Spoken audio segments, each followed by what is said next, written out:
Hi, I'm Bill Osmolsky, Content Director for the MacIver Institute, and this is the MacIver Newsmakers podcast. But we should probably start calling it something like the Campus Report because we're joined again by our intern, Courtney Graves. Thanks for having me back. You bet, Courtney. So now Courtney, of course, if you'll remember, is not just an intern at the MacIver Institute. She's also very involved in conservative groups on campus. So Courtney, give us a quick overview of everything you're doing on campus. Yeah, for sure. So I'm president of the UW-Madison College Republicans, and I'm also chairwoman of Young Americans for Freedom, which is a nonprofit conservative group that seeks to expand ideological diversity on campus and bring great speakers. And then I also serve as the managing editor for the Madison Federalist, which is the only conservative newspaper on campus. And on top of all that, you do intern after intern. This is your fifth internship, Yeah. So no, that's great. Now, the last time that you were on the show, we talked about the Charlie Kirk assassination and the reaction on campus. And you mentioned that you were worried that the university might start having second thoughts about you bringing conservative speakers onto campus. And you're already seeing that. Tell us about how all the hoops you had to jump through with your last speaker. Yeah, for sure. So we hosted Rebecca Clayfish last week on Tuesday, and when I was booking the room for it, at first we weren't getting a confirmation for the room, and it was the day before the event, so I was getting kind of worried and decided to give a call to the university room booking services.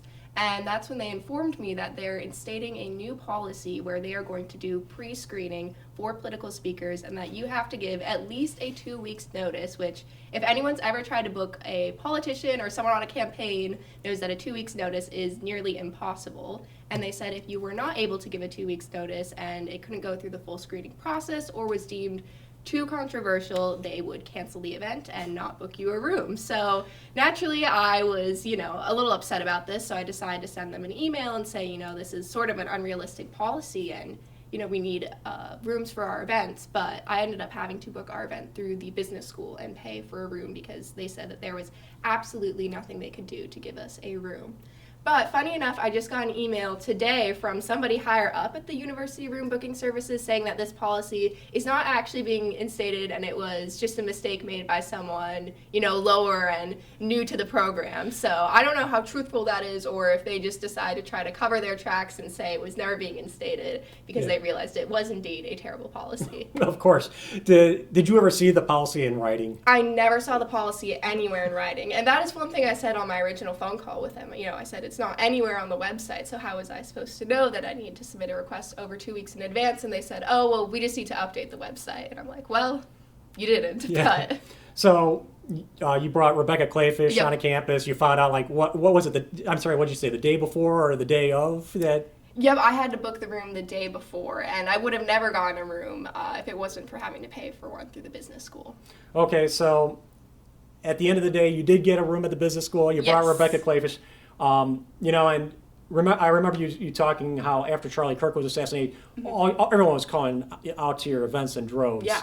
How was the Rebecca Clayfish event? The turnout was great. Usually when we have speaker events like, Rebecca Clayfish or a state assembly speaker, our turnout usually tends to be around 20-some people, but for this event we had 50. So we filled up all the chairs and even some people had to stand. It was great, super high energy. She talked to everyone about how we need to get more young conservatives running for office, and I think it was a fantastic event. So the university has backed down with the union. I think so. Okay. But you've already got events scheduled, Yeah. so tell us about the event you have scheduled tonight, actually. Yeah, for sure. So we have gubernatorial candidate Josh Schoeman coming tonight in Mossy Humanities to speak to our club about his policies and his platforms.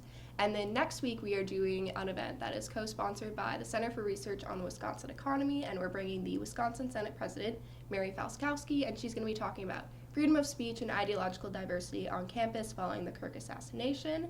And then the following week, we're doing a professor panel with 4 different conservative professors from UW-Madison, the only conservative professors at UW-Madison, and they're going to be talking about what are some realistic ways that we can increase ideological diversity on campus. Oh, that would be a good one. Yeah. Speaking of ideological differences on campus, we have to talk about this story.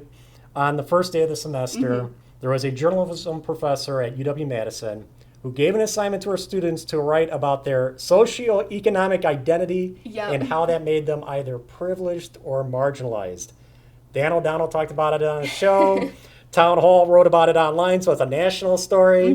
What did you and your fellow conservatives on campus think about it? We thought it was absolutely ridiculous. Unfortunately, being a junior at UW-Madison, a lot of these very woke, policies or woke projects don't really surprise me anymore. But when I saw specifically what that assignment said and that it was required, I was a little shocked. I mean, it went through every single different aspects about her own personal life, about, her gender, her sexuality, and what she did for a living, her income, and saying why that makes her either privileged or not privileged. And I would also just like to point out on her Twitter and her bio, it says that she specializes in studying journalism through a decolonial and feminist perspective. So I think that we need to take academic rigor a little more seriously in the journalism school here.